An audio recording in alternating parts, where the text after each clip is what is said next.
First of all, Mr. Mayor, Yes. Vice Mayor, members of council, Ms. Wood, Mr. Knight, thank you for this opportunity this evening. We've got quite a bit of things to update you folks on. A lot of it's been ongoing. Certainly everything has been approved through our 2019-2020 budget and projects. We just wanted to keep everybody in the know of what's going on in the community right now. Before I get started, I just want to recognize the folks that we all work together, Mr. Knightis and the people in the city. I got 3 girls right now with Lisa, Caprice, and Denise that have been very gracious in putting together a lot of this today. Thomas, I can't thank him enough. I've done some powerful points for the city. I don't know about a PowerPoint, but we're going to try one of those tonight. And our staff, of course, Mike's here with me this evening. We haven't missed a beat with fall cleanup and things outside of fall cleanup over the last couple of weeks. And it's kudos to guys like Mike and Bob that are hustling and keeping things running, the public works into things, and then recreation, the guys that everybody's been playing on Friday nights and ball tournaments and all that. So I just needed to give a big shout out to all those folks. BB and his girls have been wonderful. A lot of this involves, unfortunately, money, but they've been quick to keep us on guard and help process bills and POs and all those wonderful things. So just an opportunity to just say, hey, we got a good thing going, and we appreciate what you folks have done for us and the support from the financial end. And with that, I need to let you know that today there were 62 pool parties booked. It's October the 1st. So if you want a pool party, the group of folks here, there's only 10 left. So you better call it 8:30 and 1 second in the morning. 62. Thomas, to get Old Town on there? Yes. Old Town, yeah. There, y'all's was the first call of the day. so we're pretty good. Like I said, I think it's just pretty neat how folks have come to appreciate the quality product that we offer down at the end of Main Street. And we had a good pool season, and we taught a lot of kids how to swim, and it was a good year for us. And a lot of kudos goes to Thomas because he's down there with them every day, making sure they're well behaved and safe. So anyway, let me get on with what I was called to do this evening. Sign inventory update. We've got Caprice has been working with the guys and doing a lot of riding around. You've heard me say on more than one occasion, we are certainly the city of signs, and if I could get rid of 99.9% of them tomorrow, I don't know that anybody would really miss them. But we're doing a sign update. What she's doing is the location of the sign, the type of sign, the condition of the sign, whether or not a new sign is needed, and then making some notes on them. Right now we have 47 pages of signs in Covington. She's been able to cover the Dry Run, the Rivermont area, Craig, Durant, Parkland Heights, Fort Young, Jackson Street, Edgemont, Parish Court, Woodfield, Ottawa area, all the way to the schools, Trout, and Carpenter out to the top of Town Hill. So we still have a long ways to go, but we're putting a dent into some things, and we do need to address the condition and whether or not the sign is at a 45 or a 90-degree angle, or in some cases 180, laying straight down. So it's a task at hand.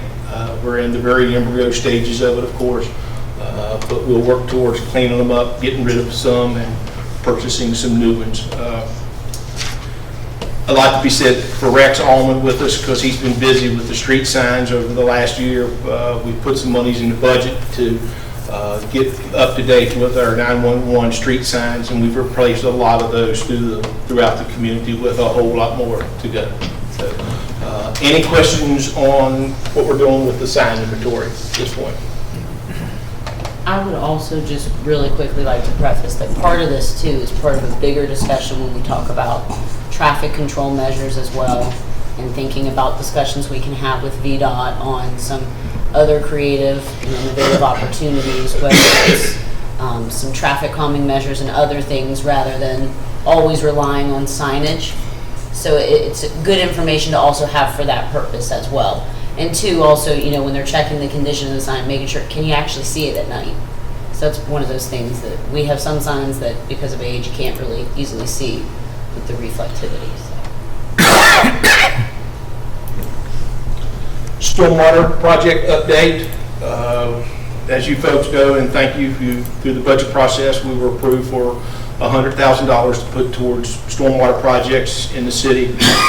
We bid out what had come before council and before city management as basically the top 5. You see the bid numbers that came in for each of those projects. It was determined above and beyond all that the stormwater drainage ditch on Royal Avenue was tops. So we've addressed that one first. We are currently working on that one.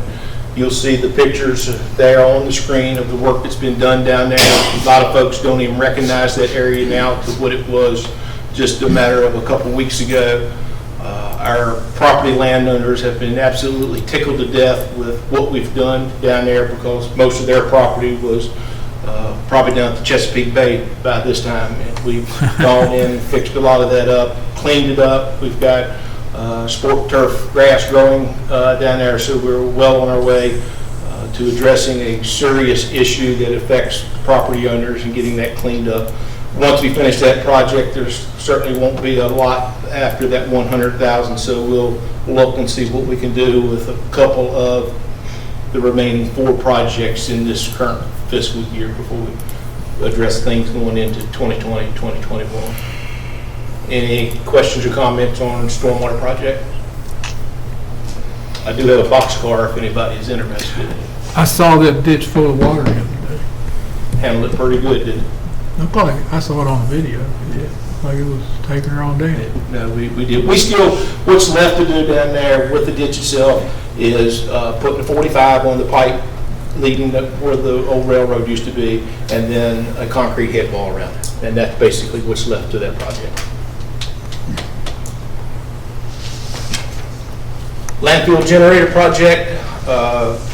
This was one that happened at the very end of the 2018-2019 fiscal year. We had advised City Council that we had a situation up there with the generator. That's a very important generator with the leachate tank. From some of us, it's been around for a long time. Our best guess is it was here before we were, so it may have come with the landfill 10 years ago. But the old one is history. We used some monies in our budget that was dedicated for road work and other improvements. The generator itself was $18,630. Generator is on site, as you see. We're working on the electrical end of it right now. And again, kudos to Rex and to staff for going up and handling that large piece of equipment, getting it placed on the pad and all that good stuff. So still working again towards getting it all hooked up and functional, but been a nice project. As we transferred monies from last year into this year, I think we had that 27 that went back to the landfill. So I'm hopeful that once we finish this, we will still have some dollars to address the roadway up there. We've gone from one extreme to the other, of course, with weather. And this late winter, early spring, it was so wet up there, and we had mud, and now we've hit nothing but piles of dust. So we certainly have some road conditions that need to be addressed at Peters Mountain landfill. Any questions regarding the generator project? All right, Thomas. Fall cleanup. Fall cleanup again goes along with our vision 2025 corridor curb appeal. The city made a valiant effort a few years ago to go to a spring and a fall cleanup. I think we've done very well with that.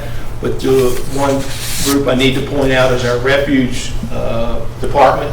During the course of the year and here over the last several weeks, they have been doing some due diligence in alleys and things like that that has helped us out greatly along the way. And again, we have folks that are taking things on themselves with pride in their city and doing some very nice things. Numbers a little hard to see, but what we did, we provided some quality data on cost that to do cleanup last spring versus this spring, and last fall versus this fall. And as you will tell, or you will be able to tell, that the numbers are showing a big difference from what we did in the spring, and have continually kept things cleaner through the course of the summer and early fall. A little difference in the numbers with the fall. I can give you total dollar figures on this, but for example, the spring cleanup from April the 23rd through May the 4th, all things included, we basically had $23,087.90 in the cleanup.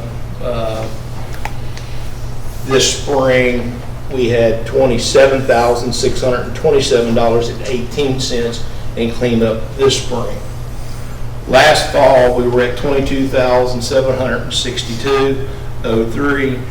This fall, 1 week under our belts, we're at $11,119.24. So you can see that both of our falls are very consistent, while our springs are consistent as well, and the numbers have gone down in the fall of the year.